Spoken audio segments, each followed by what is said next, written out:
Hello everyone, my name is Priyanka और ये हमारा चैप्टर 9 का पार्ट 3 है। इससे पहले हम 2 पार्ट को कवर कर चुके हैं। उसमें हमने यही पढ़ा है कि किस तरीके से वो जो माउंटेनियरिंग कर रहे हैं उसमें वो क्या क्या चैलेंजेस फेस कर रहे हैं और उन सब चैलेंजेस को फेस करते हुए किस तरीके से आगे बढ़ रहे हैं। अब उन सब के बीच में एक बहुत फ़नी इंसिडेंट होता है, वहाँ से आज हम इसको स्टार्ट करने वाले हैं पार्ट 3 को। इससे पहले 2 पार्ट जो हैं उनको भी आप ज़रूर देखिएगा। ये कब का है? 14 फ़रवरी का है, 1984 का। अब ये क्या फ़नी इंसिडेंट होता है, इट वॉज़ इवनिंग, शाम का समय था। खॉनॉम्बी वॉज फीलिंग हंग्री, उसको बहुत भूख लगी थी। We did not have anything to eat, और हमारे पास खाने के लिए कुछ नहीं था। She jumped over the fence and got into a field. वो जो फेंस लगी होती है ना इस तरीके से फील्ड के चारों तरफ एक तरीके से सपोर्ट के लिए, वो उनको क्लाइंब करती है और फील्ड में चली जाती है। सी क्विकली ही प्लक 2 बिग कुकुम्बर्स, वो 2 बड़े बड़े कुकुम्बर को तोड़ कर वापस आ जाती है। Just then a woman came from behind and caught hold of her bag, एक पीछे से वुमेन आती है और उसके बैग को पकड़ लेती है। She started saying something to Khawnnombi in her own language, वो अपनी ओन लैंग्वेज में इसको कुछ कह रही होती है। वी कुड नॉट अंडरस्टैंड, जो हमारी समझ में नहीं आता वॉट शी वॉज सेइंग, कि वो क्या कह रही है। Khawnnombi was trying to explain in her Mizo, और वो जो है वो अपनी मिज़ो लैंग्वेज में बोल रही है। और मिज़ो लैंग्वेज तो उसको नहीं आती है, तो उसको कुछ नहीं समझ में आ रहा है। सपोज़ एक पर्सन यहाँ है, दूसरा यहाँ है, ये अपनी लैंग्वेज में कुछ कह रहा है तो इसको समझ में नहीं आ रहा है, ये अपनी लैंग्वेज में कुछ कह रहा है तो इसको समझ में नहीं आ रहा है। जो थर्ड पर्सन है वो उसको हिंदी आती है, अब वो इन दोनों को समझाने की कोशिश कर रहा है, तो ना ही इनको हिंदी आती है ना ही इनको हिंदी आती है, तो दोनों को समझ में आ रहा है। मतलब 3 लोग हैं, तीनों एक दूसरे की लैंग्वेज नहीं जानते हैं और कुछ कुछ कह रहे हैं, और तीनों में से किसी को भी किसी की बात समझ में नहीं आ रही है। तो ये एक फ़नी इंसिडेंट था which we could not understand. I try to explain in Hindi, मैंने हिंदी में एक्सप्लेन करने की कोशिश की, but neither of them could understand it, मतलब किसी को भी समझ में नहीं आ रहा था। Finally I folded my hands to say that we were sorry, last में हमने उनको सॉरी बोला। By then our group had gone far ahead, लेकिन जितना ये इंसिडेंट हुआ था इतने में जो हमारा ग्रुप था वो काफ़ी आगे निकल गया था। इट वॉज ऑलरेडी डार्क, पहले से ही बहुत अंधेरा था। I thought we had lost our way, मुझे लगा कि हम अपना रास्ता भूल गए हैं। Now we were really scared, अब हमें सच में बहुत डर लग रहा था। मतलब इतना डर कि हमारी टॉर्चेस भी वर्क नहीं कर रही थी और हमें स्वेटिंग होना शुरू हो गया था इतनी ठंड में भी। आई टाइटली हेल्ड खॉनॉम्बीज हैंड, हमने टाइटली एक दूसरे का हाथ पकड़ लिया था। आई कॉल्ड आउट लाउडली, हम जोर से चिल्ला रहे थे। Where are you all, can you hear me, my voice in hot in the mountain, मतलब मेरी जो आवाज़ थी वो गूंज रही थी माउंटेन्स में। We both started to whistle loudly, जो उनके पास विसल थी उन्होंने बहुत ज़ोर ज़ोर से उसे बजाना शुरू कर दिया। एंड फ्लैश्ड आवर टॉर्चेस, और अपनी टॉर्चेस से ऐसे फ्लैश करना शुरू कर दिया था। Probably the group had notice that we were missing, group ने नोटिस किया कि हम लोग मिसिंग हैं। We heard some whistle at a distance, हमने एक डिस्टेंस के पे एक वापस से विसल की आवाज़ सुनी। आई अंडरस्टूड द सिग्नल, हम सिग्नल को उनके समझ गए। We had held each others hand tightly and waited, और वहीं पर खड़े होकर वेट करने लगे एक दूसरे का हाथ टाइटली पकड़कर। खॉनॉम्बीज felt that we should keep talking, उसको लगा कि हम दोनों को बात करते रहना चाहिए। She started singing a Mizo song loudly, इसके लिए उसने क्या किया, अपनी लैंग्वेज में जो कि उसकी एक मिज़ो लैंग्वेज थी उसमें उसने सॉन्ग को गाना ज़ोर ज़ोर से गाना शुरू कर दिया था, जिससे कि उन लोगों को पता चल जाए कि कहाँ पर खड़े हैं। After some time we saw them coming towards us, हमने उनको अपनी तरफ आते हुए देखा। At last we were with the group again, बाद में हम दोनों ग्रुप में एक साथ आ गए। अब आपको कुछ बताना है। Is there anyone in your class whose language you do not understand, क्या आपकी क्लास में कोई ऐसा है जिसकी लैंग्वेज आपको समझ में नहीं आती है। और who does not understand your, और ऐसा कौन है जिसको आपकी लैंग्वेज नहीं समझ में आती है। What do you do in such a case, इस केस में आप क्या करेंगे, अब ये आपको सोच के बताना है। Next is have you ever lost your way, कभी ऐसा हुआ है कि आप कहीं पर जा रहे हैं और आप रास्ता भूल गए। What did you do then, तब आप क्या करेंगे। अगर आप ऐसी आज की डेट में तो आप बोलेंगे कि भाई मैं तो गूगल मैप लगा लूँगा और पहुँच जाऊँगा, लेकिन हर जगह गूगल मैप वर्क नहीं करता है। कहीं पर आपको खुद भी सोचना पड़ता है, कहीं पर आप कुछ वहाँ के लोकल लोगों से पूछकर पता करते हो कि भाई ये वाला रास्ता कहाँ है या किस साइड से हमें जाना चाहिए।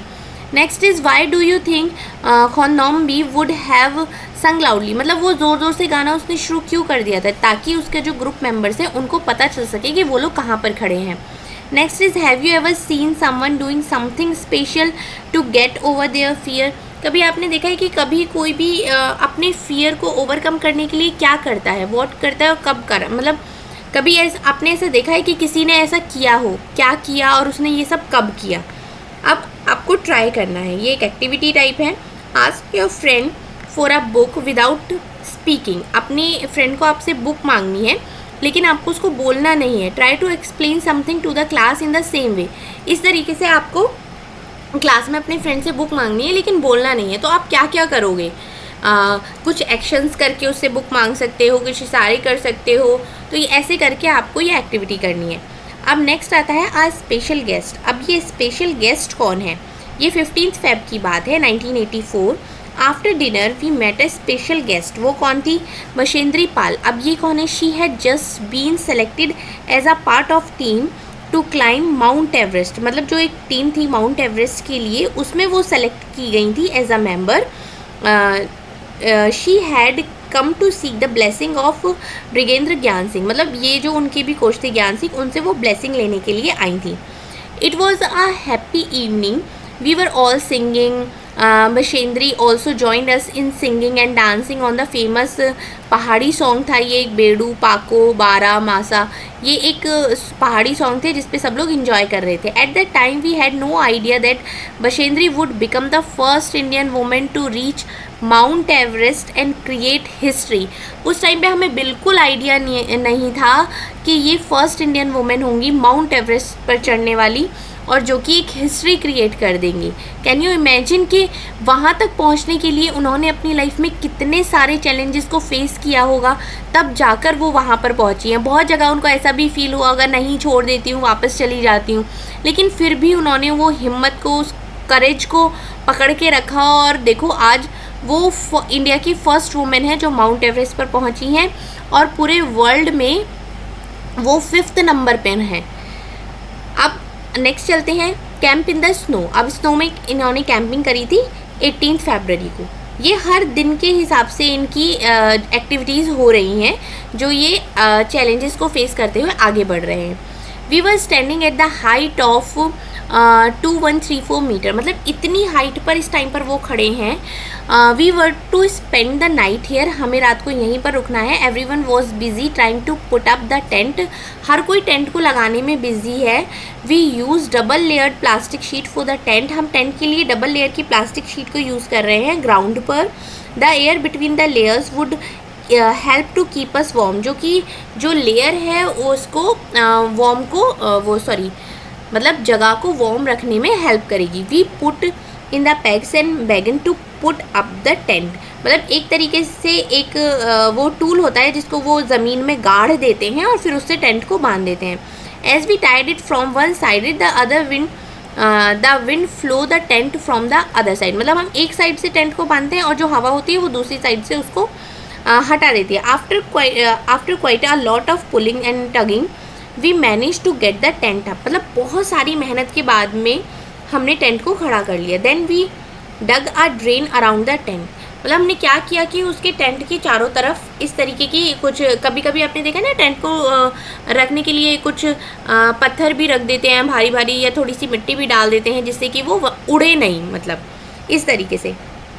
We were feeling very hungry. हमें बहुत भूख लग रही थी। We collected some firewoods and stones to make a chulha and cook some food. उन्होंने क्या करा, वहीं पर ही एक चूल्हा बनाया और कुछ लकड़ियाँ इकट्ठी करके खाना बनाया वहाँ पे। After the meal we collected all the waste in a bag to clean the camp site. और हमने क्या किया कि वेस्ट को कलेक्ट कर लिया वहीं पर और जो कैंप की साइट थी उसको क्लीन कर दिया।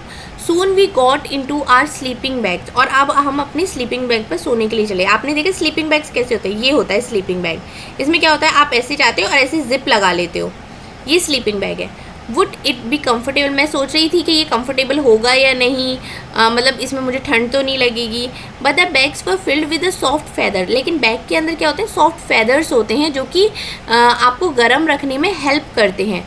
We were all were tired. हम लोग इतना थके हुए थे कि हमें पता ही नहीं चला कि हम कब सो गए। The next morning we woke up. Next morning जब हम उठे हैं एंड फाउंड, हमने क्या देखा, दैट इट वॉज स्नोइंग। हर तरफ बर्फ़ ही बर्फ़ है। White soft fluffy snowflakes were gently falling, मतलब बर्फ़ गिर रही थी. Wow, it was so beautiful. The plants, the trees, the grass and the mountains, everything looked white. मतलब सब कुछ वाइट नज़र आ रहा था. Today we were to climb higher, मतलब आज हमें और भी ज़्यादा ऊपर जाना था, जो कि 2700 मीटर पे था. We walk carefully on the snow with the help of sticks.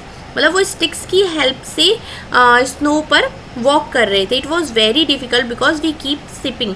मतलब अगर ज़रा सा भी स्नो पे तो बहुत जल्दी पैर स्लिप होता है ना, तो वो वही हो रहा था. By afternoon we had reach snow covered mountains. मतलब हम उन माउंटेन्स तक पहुंच गए स्नो से जो कवर्ड थे. We enjoyed throwing snowballs at each other and making a big snowman. वहाँ पर जाके हमने एक बहुत बड़ा स्नोमैन बनाया और हम एक दूसरे पर ऐसे बर्फ़ के गोले बना के फेंक कर खेलते हैं ना, वो तरीके से प्ले करने लगे. आज है last day of the camp. Camp का लास्ट डे है, 21 फरवरी है 1984. आज क्या क्या हुआ था? We were getting ready for the camp fire. हम कैंप फायर के लिए तैयार हो रहे थे. Each group presented a programme. हर एक ग्रुप प्रोग्राम को प्रेजेंट कर रहा था. We were enjoying. हम इंजॉय कर रहे थे. टेलिंग जोक्स थे, लाफिंग थी, singing and dancing around the camp fire. Camp fire के आसपास ये सब हो रहा था. Soon it was midnight. आधी रात थी. ज्ञान Singh got up and call मी. मुझे बुलाया. I thought oh know what have I done this time. कभी ऐसा हुआ है कि आपकी क्लास टीचर ने आपको अचानक से क्लास के बीच में से बुला लिया हो, या आपकी प्रिंसिपल ने आपको बुला लिया हो, तो आप सोचोगे ना मैंने क्या कर दिया, ऐसा क्या हुआ जो उन्होंने मुझे बुलाया. ये सारे थॉट्स मन में आने लगते हैं ना. But when sir announce my name for the best performance award I stood still. He blessed me and tears of Joy roll down my face. मतलब उन्होंने मुझे बुलाया और उन्होंने मुझे बेस्ट परफॉर्मेंस अवार्ड दिया, तो मैं वहाँ पर खड़ी की खड़ी रह गई और जो खुशी के आंसू थे वो आने लगे एक तरीके से. अब हमें डिस्कस करना है. अब क्या डिस्कस हमें करना है? Why do you think our drain was dug around the tent. मतलब टेंट के चारों तरफ उन्होंने वो डग को क्यों डाला. मतलब मिट्टी कह सकते हैं या टाइप ऑफ स्टोन्स रख सकते हैं. मतलब वो क्यों? जिससे कि ज़ोर से आने वाली हवा उस टेंट को उड़ा ना पाए, तो जो सपोर्ट रहेगी टेंट को और वहाँ पर वो टिका रहेगा. Next is without mountaineering what are other activities that can be called adventurous. Why. अब इसमें क्या है कि माउंटेनियरिंग से अलग ऐसी क्या क्या एक्टिविटीज़ हैं जिनको हम एडवेंचरस कह सकते हैं, और हम उनको क्यों कहेंगे एडवेंचर. ये आपको सोचना है सबसे पहले कि एक्टिविटीज़ आप क्या क्या कर सकते हैं, और जो आप एक्टिविटी कर रहे हैं क्या वो एडवेंचरस है. ये सारी चीज़ें भी देखते हैं, और क्या क्या आप सोच सकते हैं कि एक तो माउंटेनियरिंग हो गया और क्या हो सकता है इससे अलग. अब यहाँ पर आपको इमेजिन करना है और लिखना है. अब ये क्या है? You are on a mountain. आप माउंटेन पर हैं. How do you feel there. आप वहाँ पर कैसा फील करते हैं. What can you see. आपने क्या देखा. What do you feel like doing there. और मतलब वहाँ पर जो आप कर रहे हैं उसको करते हुए आप कैसा फील करेंगे, आप क्या क्या फील करेंगे जब आप वहाँ पर कुछ करेंगे या कुछ एक्टिविटी करेंगे. तो अब यहाँ पर आता है alone on the mountain top. यहाँ पर जो ये विछेंद्री पाल है, इनकी एक स्टोरी बताई गई है कि किस तरीके से उन्होंने अपने चैलेंज को फेस करके वो माउंट एवरेस्ट तक पहुँची थी, कैसे उनको सेलेक्ट किया गया, और एक बीच में एक स्नो स्टॉर्म भी आ गया था जिसकी वजह से काफ़ी लोग इंजर्ड हो गए थे. तो यही इसमें बताया गया है. अ 12-year-old girl living in the mountains was out on a school picnic. School picnic पर वो जाती हैं. विछेंद्री पाल की बात हो रही है यहाँ पर. She climbed a mountain peak of 4000 metres with her friend. वो अपने फ्रेंड्स के साथ में माउंटेन इतने 4000 मीटर की पीक पर जाती हैं. The girls had done this for fun and adventure. Fun और एडवेंचर के लिए वो लोग जाते हैं वहाँ पर. Soon it was dark and they could not came down. मतलब वहीं पर अंधेरा हो जाता है और वो वापस नहीं आ पाते हैं. It was also cold and scary. बहुत ठंड होती है. They were alone without any food. और एक लंबी रात होती है बिना खाने के. This happen to Bachendri Pal played when she was a young girl. मतलब ये उनके साथ इस टाइम पे हुआ था जब वो एक यंग गर्ल थी. Bachendri grow up in a village in the Garhwal area of Uttarakhand में. एक विलेज में वो बड़ी हुई हैं. When she grow older she join Nehru Institute of Mountaineering. जब वो बड़ी हुई तो उन्होंने इस इंस्टीट्यूट को ज्वाइन किया. हर गाइड वॉज ब्रिगेडियन ज्ञान सिंह. मतलब जो ये ज्ञान सिंह हैं ये उनके भी गाइड थे. Bachendri did very well in her training में वो बहुत अच्छी थी. She started to train women in mountaineering course. मतलब इस कोर्स में वो बाकी और लोगों को भी ट्रेन करती थी. In 1984, Machendri was selected as a team member to climb the Mount Everest. Mount Everest का जो ग्रुप था उसमें एज अ टीम मेंबर उनको सेलेक्ट किया गया. अब ये स्नो स्टॉर्म क्या है ये हम देख लेते हैं. There was 7 women in that 18 members team. मतलब जो 18 लोगों की टीम थी उसमें 7 वुमेन्स थी. On the night of 15th May, the team was very tired after having reached a height of 7,300 meters. इतनी ऊंचाई पे वो लोग जाते हैं तो सारी टीम बहुत थक जाती है. The team put up their tents and went to sleep. Tent लगाकर वो लोग सोने के लिए चले जाते हैं. Around midnight, they heard a loud sound and then a bang. Before they were fully awake, the tent flew off and something very heavy hit them. मतलब जितने वो उठते इतनी देर में तो किसी हैवी चीज़ ने उनको हिट कर दिया था. There was a travel snowstorm. वो एक बहुत बड़ा snowstorm था. Machendri was almost buried under the snow. मतलब वो almost snow के अंदर थी and was hurt on the head.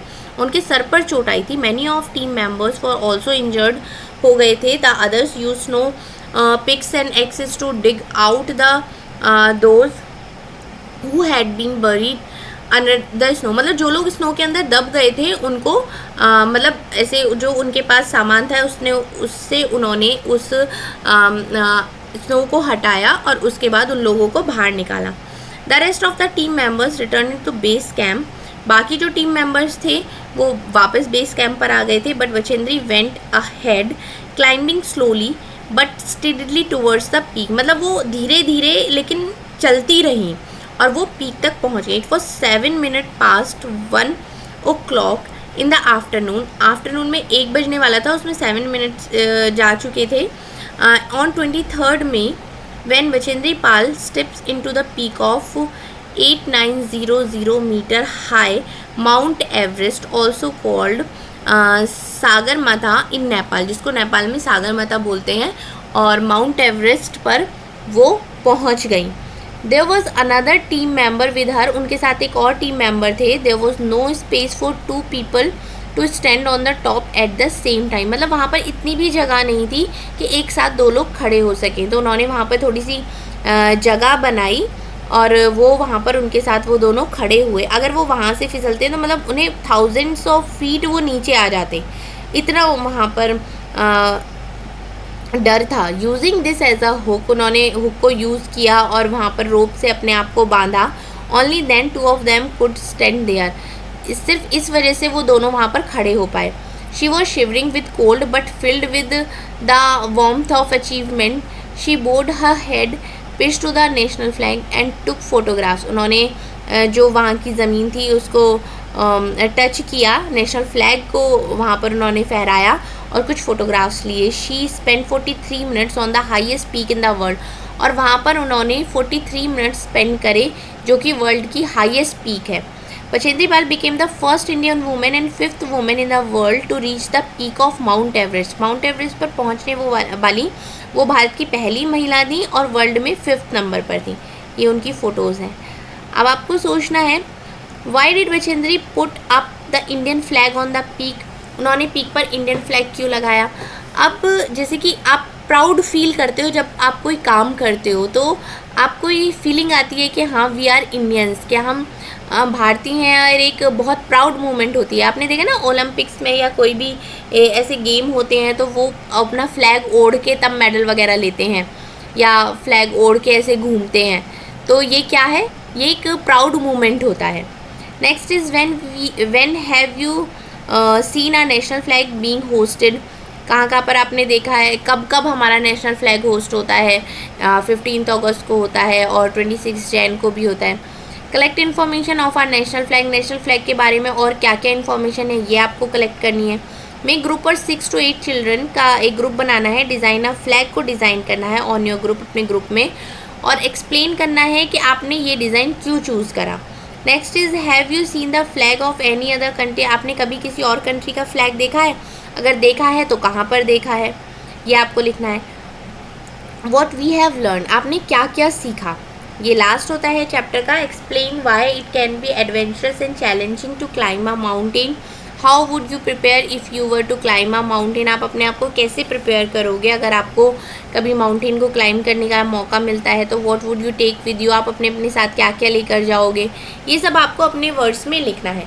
सो ये हमारा इस बुक का पार्ट 3 भी कंप्लीट होता है। ये हम पूरा चैप्टर अच्छे से पढ़ चुके हैं कि अगर आप कोई भी काम करते हो तो उस काम को करने में आपको बहुत सारे चैलेंज फेस करने पड़ते हैं, लेकिन जब आप एक बार उन चैलेंजेस को फेस कर लेते हैं उसके बाद जो आपको सक्सेस मिलती है ना, उसकी हैप्पीनेस एक अलग ही होती है।